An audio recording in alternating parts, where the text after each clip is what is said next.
부산 연제구 출신 김혜영 의원입니다. 예, 우리 후보자님 질의 드리겠습니다. 네. 지금 현재 공정위 퇴직자 중에 상당수가 대형 로펌이나 대기업으로 다시 취업을 하고 있습니다. 저는 이러한 부분이 공정위 업무의 공정성을 저해할 수 있는 상당한 위험 요인이라고 생각을 하는데요. 이게 조금 다른 유사한 사례를 보면은 법원이나 검찰 출신의 변호사 같은 경우에 이러한 여러 가지 우려들 때문에 일정 기간 그 개업지를 제한하고 있습니다. 네. 이런 부분들과 관련해서 우리 후보자님께서는 어떤 생각을 가지고 계십니까? 예, 5급을 넘는 고위공직자에 대해서는 공직자윤리법에 의해서 재취업 심사를 하고 있고요. 5급 이하에 대해서는 내규로서 이 재취업 심사를 하고 있는 걸로 알고 있습니다. 물론 국민의 기대에 미치지 못하는 부분이 분명히 있을 거라고 생각을 하고요. 저에게 공정거래위원장으로 일할 기회가 주어진다면 이런 부분을 개선을 해서 국민의 신뢰를 얻는 데 노력을 하겠습니다. 다만 제가 이 자리에서 좀 말씀드리고 싶은 것이 하나 있는데 공정이 퇴직하신 분들이 로펌이나 기업에 많이 계신데요. 후배들을 사랑하시고 조직을 사랑하신다면 공정이 퇴직자들이 이제 현직에 있는 그 후배들에게 불필요한 또는 오해를 살 수 있는 연락을 취하지 말아 주셨으면 하는 당부에 좀 말씀을 드리겠고, 특히 비즈니스를 위해서 필요한 부분이 있다면 투명한 절차를 통해서 공개적으로 접촉해 주실 것을 공정위의 오비들에게 진심으로 당부드리고 싶습니다. 예, 알겠습니다. 우리 후보자님께서는 평소에 재벌 해체가 아니라 건전한 발전을 유도하기 위한 개혁, 이른바 유연한 재벌 개혁론을 말씀하셨지요. 네. 여기에 대해서 한번 좀 자세히 말씀해 주시지요. 예, 저는 지금까지 시민운동을 하면서 단 한 번도 재벌 해체라는 표현을 쓴 적이 없고 진심으로 그렇게 생각합니다. 왜냐하면 재벌 기업들은 한국 경제의 소중한 자산입니다. 다만 그 기업을 지배하는 지배주주의 사익 추구 행위 때문에 경제력이 오남용되는 문제가 있기 때문에 그런 차원에서 경제력 집중을 억제하면서 또 한편 지배 구조를 개선한다면 이 재벌 기업들이 한국 경제의 발전에 기여하는 그런 어떤 기업으로 거듭날 수 있다라고 저는 확신을 합니다. 예. 다음 질의 드리겠습니다. 후보자께서는 지난해 한국금융학회 심포지엄에서 공정거래법상 61개의 재벌 전체를 대상으로 사전적 금지 원칙의 금산분리 규제를 계속 유지하는 것이 비합리적이고 전체 금융산업의 발전을 가로막고 있는 측면이 있다, 이런 취지의 발언을 네. 하신 적이 있으시지요. 네. 이 금산분리 강화에 대해서는 우리 더불어민주당에서는 정강 정책 차원에서 네. 저희가 지금 추진을 하고 있는데 이런 부분에 대해서는 어떤 생각을 가지고 계십니까? 예, 금산분리가 자본주의 시장 경제를 지키는 핵심적인 원칙이라고 하는 확신에 대해서는 변함이 없습니다. 더더군다나 여당의 중요한 어떤 정강 정책이라는 것도 잘 알고 있고요. 따라서 금산분리 원칙을 훼손하겠다는 것이, 후퇴하겠다는 것이 아니라 그것의 현실 어떤 적합성을 높이는 방법을 고민하겠다라는 차원에서 드린 말씀이었다라고 할 수가 있겠습니다. 예. 다음 질의 드리겠습니다. 모회사 주주가 자회사 경영진의 불법행위 등으로 손해를 입었을 때 이제 손해배상 소송을 제기할 수 있도록 하는 다중대표 소송제 도입을 말씀을 하신 적이 있으시지요? 네. 여기에 대해서 한번 자세하게 말씀을 부탁드립니다. 외환 위기 이후에 우리의 어떤 지배구조 개선 노력을 통해서 상장 회사의 경우에는 과거에 비해서는 투명성과 책임성이 많이 높아졌습니다. 그런데 지배주주 일가의 불법적인 사익 편취 행위가 이루어지는 것은 주로 비상장 회사의 문제인데, 비상장 회사의 경우에는 당연히 외부 주주가 없기 때문에 책임을 물을 수 있는 실효성 있는 수단이 없습니다. 따라서 비상장 회사에서 불법적인 사익 편취가 행위가 벌어진다면 그 위에 있는 상장 자회사의 주주가 그 책임을 물을 수 있는 길을 열음으로써 기업의 지배 구조 개선에 기여하자라는 그런 취지라고 말씀드릴 수가 있겠습니다. 예, 알겠습니다. 예. 예, 김영희님 다 하셨습니까? 예, 수고하셨습니다. 다음은 국민의당이 존경하는 김관영 의원님 질의해 주시기 바랍니다. 네, 전북 군산 출신의 김관영 의원입니다.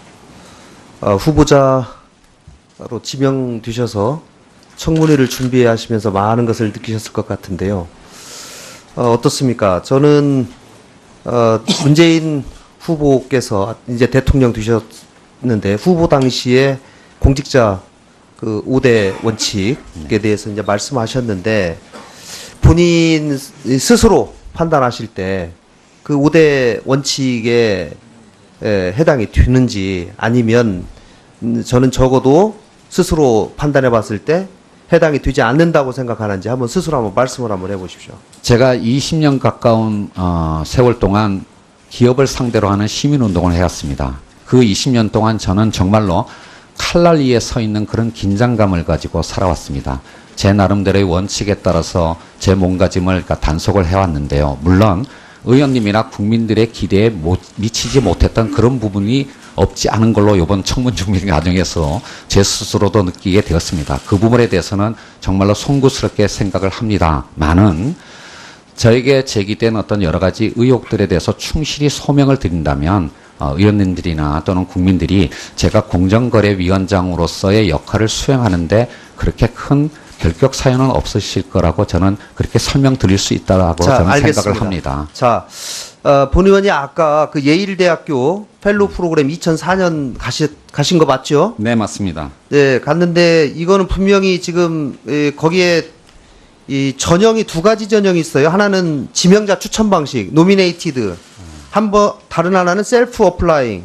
예. 예, 스스로 지원하는 방식인데 여기 지명자 추천 방식으로 전형하신 것은 맞죠? 예, 맞습니다. 자, 그러면은 거기에서 미국 기업 CEO의 추천을 통해서 갔다라고 말씀하셨는데 여기서 미국 기업 CEO가 누구신가요? 예, 이 예일 월드 펠로우스 프로그램은 예일 대학의 창립 300주년을 계기로 해서 만들어진 굉장히 큰 프로그램입니다. 그것만 말씀하세요. 그러니까 미국 기업 네. 저는 상식적으로 본인이 굉장히 중요한 경력 중에 하나로 갔다 온 예일대 이 프로그램에 대해서 미국 기업 CEO의 추천 어떻게 보면 이 양반이 스폰서 아닙니까? 스폰서. 예. 제가 실제로 예. 그러잖아요. 예, 예일대학교에서 적어도 6개월 동안 하는 프로그램에 네. 관한 필요한 주요한 경비를 어떤 데에서 이 양반은 굉장히 중요하신 분이니까 이분을 추천해서 이분이 교육받으면 좋겠다라고 누군가가 추천해가지고 그 비용도 된 거 아니에요? 그러니까 굉장히 엄선되는 절차를 거치는데요. 그러니까 그것만 말씀하세요. 그건 맞잖아요. 그러니까 제가 그 프로그램으로부터 들은 얘기는 예. 당신이 한국에서 소액주주 운동을 하는 시민운동가라는 그 평판 때문에 그 프로그램의 이사회 중에 한 분이 당신을 추천했다라는 얘기만을 들은 겁니다. 어느 분이 어느 기업의 CEO가 추천했다라고 하는 것을 저는 알지 못합니다. 저는 정말입니다. 아니 미국 대학의 이런 어떤 프로그램의 선발 과정에 대해서 좀 의원님께서 알아보신다면 아마 충분히 제 설명을 납득하실 수가 있을 겁니다. 정말로 모릅니다. 저는 정말 이 부분이 납득이 안 됩니다. 자기를 그 프로그램에 추천해주고 비용까지 대준 기업의 CEO가 누구인지를 모른다? 아니면 아니, 기억 안 난다? 지금 스폰서라고 말씀하셨기 때문에 좀 오해가 있으신 것 같은데요. 그 미국 기업이 저의 체제 비용을 개별적으로 지원한 게 아닙니다. 아니 그러니까 개별적으로 지원한 건 아니지만 그 프로그램에 이분이 예를 들면 후보자께서 이 프로그램에 가서 교육받는 게 굉장히 필요할 것 같다고 해서 네. 그 예일 대학교에 그 필요한 경비는 그 회사에서 된 거 아니겠어요? 아닙니다. 그렇지 않습니다.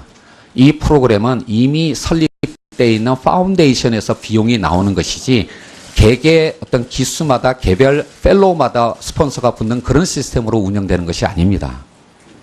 자, 그러니까 이 프로그램의 파운데이션이 굉장히 큽니다. 거기서 나오는 수익을 통해서 매년 프로그램을 운영하는 것이지 그러면 다른 사람들이 그때마다 추천하면 그 기업은 추천한 데에서 무슨 기금을 거기다가 제출하거나 되거나 이런 거는 아니다. 예, 그렇습니다. 그러니까 자, 이 사회에서 기업의 어떤 경험을 갖고 있는 분들을 이사로 모시는 것이지 그런데 그분들이 그 기업이 어디인지를 지금 몰라요? 예, 모릅니다. 그 뒤로 알아보려고도 안 했습니까? 당연히 알 수가 없는 거고요. 알려고 하지도 않았습니다. 왜냐하면 이런 어떤 선발 과정의 기본 원칙이 추천인과 피추천인의 관계를 알지 못하게 하는 것이 기본 원칙입니다. 자, 알겠습니다. 자, 부동산을 그동안 사고 팔은 것이 몇 번 있습니까? 저는 지금까지 제 이름으로 소유했던 부동산은 딱 2번밖에 없고요. 목동 예. 아파트를 사고 매각하고 그리고 지금 소유하고 있는 그 아파트밖에 없습니다. 다른 어떤 부동산도 소유한 적이 없습니다. 건전한 발전을 유도하기 위한 개혁, 이른바 유연한 재벌 개혁론을 말씀하셨지요. 네. 여기에 대해서 한번 좀 자세히 말씀해 주시지요. 예, 저는 지금까지 시민운동을 하면서 단 한 번도 재벌 해체라는 표현을 쓴 적이 없고 진심으로 그렇게 생각합니다. 왜냐하면 재벌 기업들은 한국 경제의 소중한 자산입니다. 다만 그 기업을 지배하는 지배주주의 사익 추구 행위 때문에 있는 그 후배들에게 불필요한 또는 오해를 살 수 있는 연락을 취하지 말아 주셨으면 하는 당부에 좀 말씀을 드리겠고, 특히 비즈니스를 위해서 필요한 부분이 있다면 투명한 절차를 통해서 공개적으로 접촉해 주실 것을 공정위의 오비들에게 진심으로 당부드리고 싶습니다. 예, 알겠습니다. 그 우리 후보자님께서는 평소에 재벌 해체가 아니라 물론 국민의 기대에 미치지 못하는 부분이 분명히 있을 거라고 생각을 하고요. 저에게 공정거래위원장으로 일할 기회가 주어진다면 이런 부분을 개선을 해서 국민의 신뢰를 얻는 데 노력을 하겠습니다. 다만 제가 이 자리에서 좀 말씀드리고 싶은 것이 하나 있는데, 공정이 퇴직하신 분들이 로펌이나 기업에 많이 계신데요. 후배들을 사랑하시고 조직을 사랑하신다면 공정이 퇴직자들이 이제 현직에 연제구 출신 김혜영 의원입니다. 예, 우리 후보자님께 질의드리겠습니다. 네. 지금 현재 공정위 퇴직자 중에 상당수가 대형 로펌이나 대기업으로 다시 취업을 하고 있습니다. 저는 이러한 부분이 공정위 업무의 공정성을 저해할 수 있는 상당한 위험 요인이라고 생각을 하는데요. 이게 조금 다른 유사한 사례를 보면은 법원이나 검찰 출신의 변호사 같은 경우에 이러한 여러 가지 우려들 때문에 일정 기간 그 개업지를 제한하고 있습니다. 네. 이런 부분들과 관련해서 우리 후보자님께서는 어떤 생각을 가지고 계십니까? 예, 5급을 넘는 고위공직자에 대해서는 공직자윤리법에 의해서 재취업 심사를 하고 있고요. 5급 이하에 대해서는 내규로서 이 재취업 심사를 하고 있는 걸로 알고 있습니다.